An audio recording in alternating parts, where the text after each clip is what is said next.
Hi, thank you for joining us today. I'm Lori Slothauer from Sacramento County, and this is Marna Davis from the U.S. Census Bureau, and today we're talking about the 2020 census.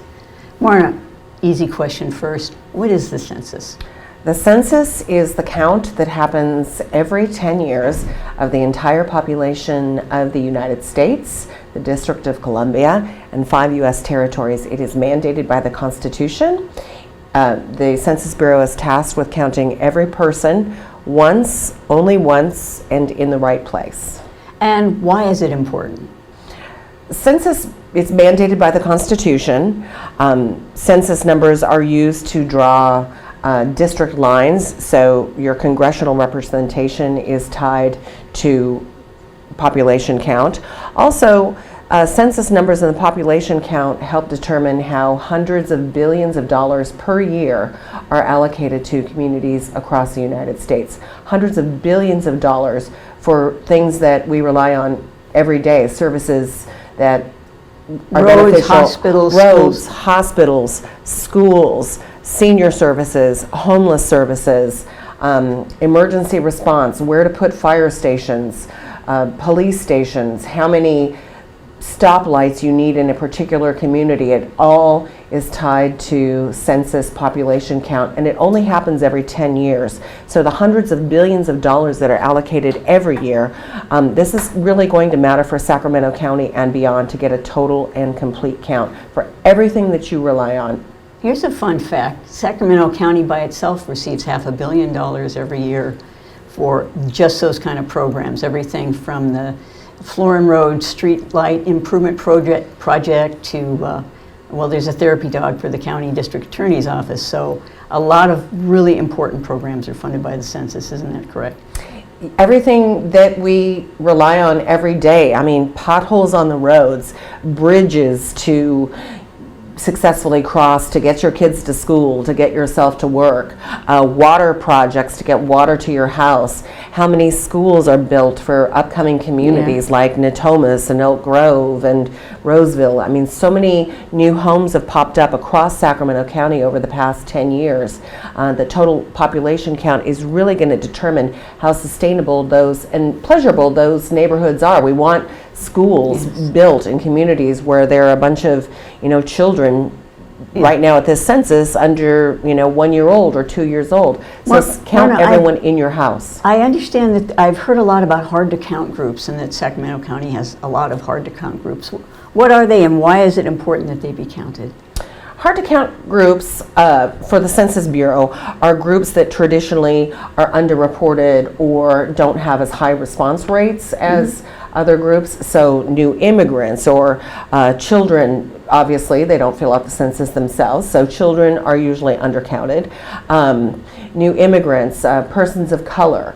So Census Bureau has been working with community groups and service agencies to let people know that answering the census is easy, safe, and important. And the reasons for counting hard to count groups are the same as they are for all of us. This is how we determine social services for homeless people and early childhood education funds and maybe bilingual education funds in certain neighborhoods, or if there are a bunch of children in a community, we know that within the next 10 years we're going to need to build more schools in that community, or if there are a bunch of people moving into a community to build more roads or stoplights or everything that we rely on. Now, how do you do the census? How do you complete the survey? I understand it's 9 questions. And you can do it online, by phone, and by mail. Is that right? It's never been easier to respond to the census. So between now and March 20th, everyone will receive an envelope, an invitation in your mail. So please check your mail over the next 8 days.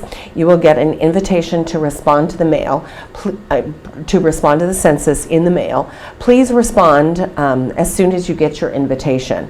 You can go online. It only takes a few minutes. The questions are easy, safe, and very important to your community. Your answers are encrypted. Your answers are confidential. It only takes a few minutes, so the head of the household, one person, please go online as soon as you receive your invitation in the mail over the next 8 days and respond to the census. But also, if you it's also available. You can call in English and 12 other languages, so it covers 99% of the population.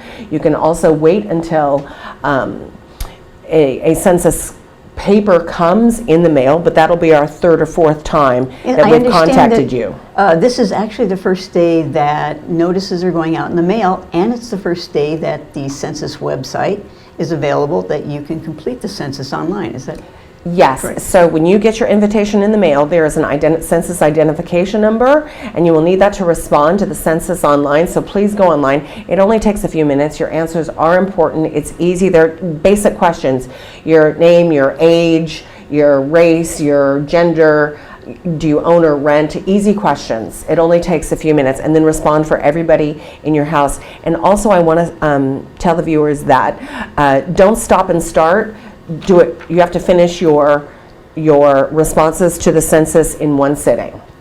Now, for people just joining us, I'm Lori Slothauer, and this is Marna Davis from the U.S. Census Bureau. And the URL for where you can complete that questionnaire online is my2020census.gov. We'll try to get the URL when we do post-production, but if you type that in, you will be taken to a page where you can complete the census, which is a very important thing to do. Now, what if you live with a bunch of people? What if you are in a household with friends or relatives? Who fills out the census? Does everybody do it themselves?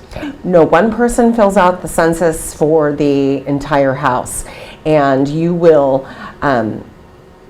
add the information for everybody who lives there most of the time as of April 1st. So children, relatives, roommates. Yes, one person fills out the census, and it's for people who live there most of the time and who sleep there as of April 1st, which is kind of census day. So make sure that you include roommates, people who don't have another place to live, who are staying with you, relatives, all of your children, everybody who is in the home and sleeps there most of the time.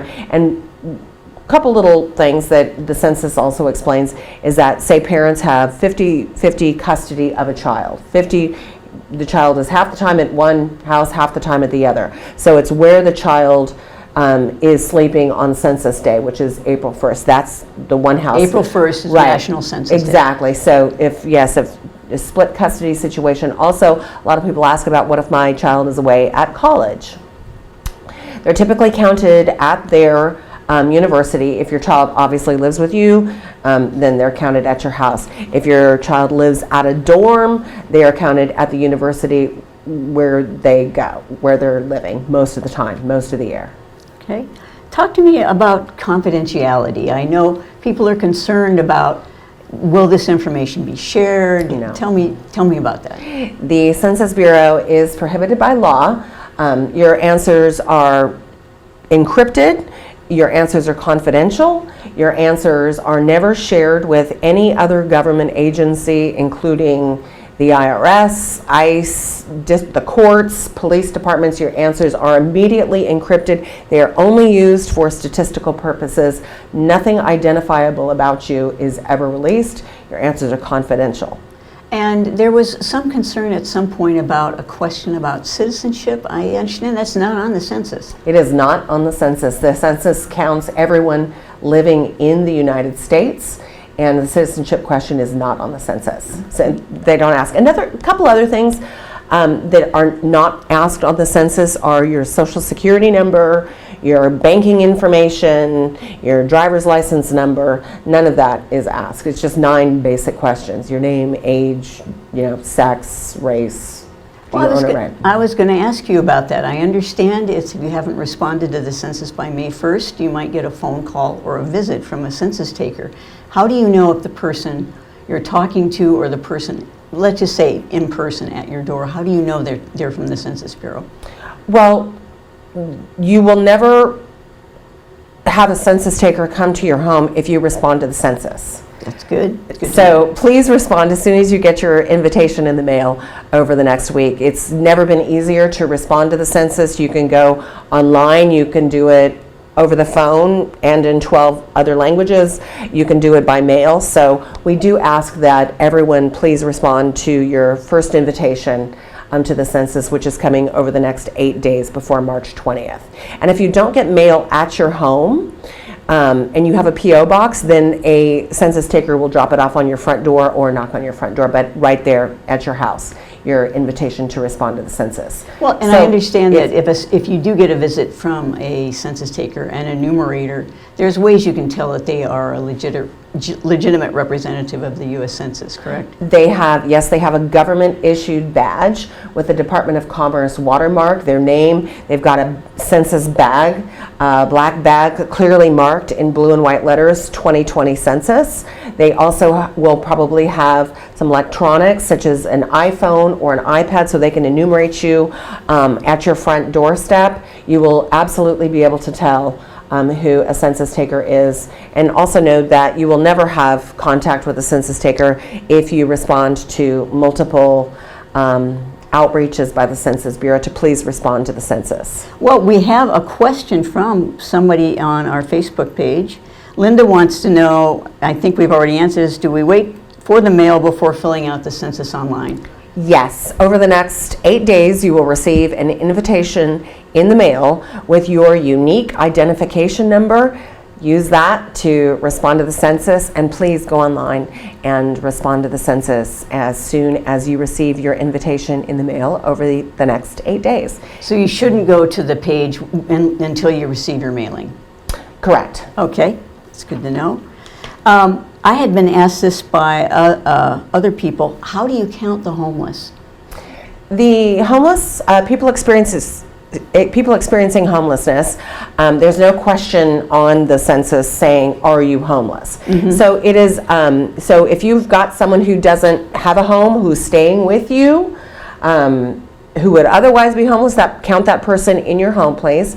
For people who don't have a home, there is a 3-day operation that happens at the end of March and the beginning of April. One day, people who are at homeless service, people are counted with the assistance of homeless services shelters. Mm-hmm. The next day is soup kitchens and places where homeless eat. And then loaves and fishes. And yes. And the third day, enumerators go to areas where homeless people gather, bridges or encampments, and they're counted there. And it's very important to count the homeless population. They receive services. Yes, they need to be counted so that they do need to be included in our community. Absolutely. The population count is every person is counted once and only once and in the right place. So a total and complete population count helps determine how hundreds of billions of dollars are allocated to communities like Sacramento County for critical services for homeless people and every other thing. But homeless, if we're talking about homeless, yes, the population count is critical. Do we have any questions? It doesn't look so. Okay. Marna, I'm going to wrap it up. I know you've got a lot of other commitments today. Today was the first day that census forms went out in the mail, so check your mailbox starting today. Is there anything else that I haven't asked that you'd like to add? I would just ask if anybody has any questions, a great place to go is 2020census.gov. And over the next 8 days, everyone will receive their first invitation to respond to the census. Please do so, and let everybody know that it is easy, safe, and important to respond to the census. Thank you. If you have any questions about the census, please send them to the Facebook page and we'll get information for you. Marna, thank you very much for joining us today. Thank you for having me.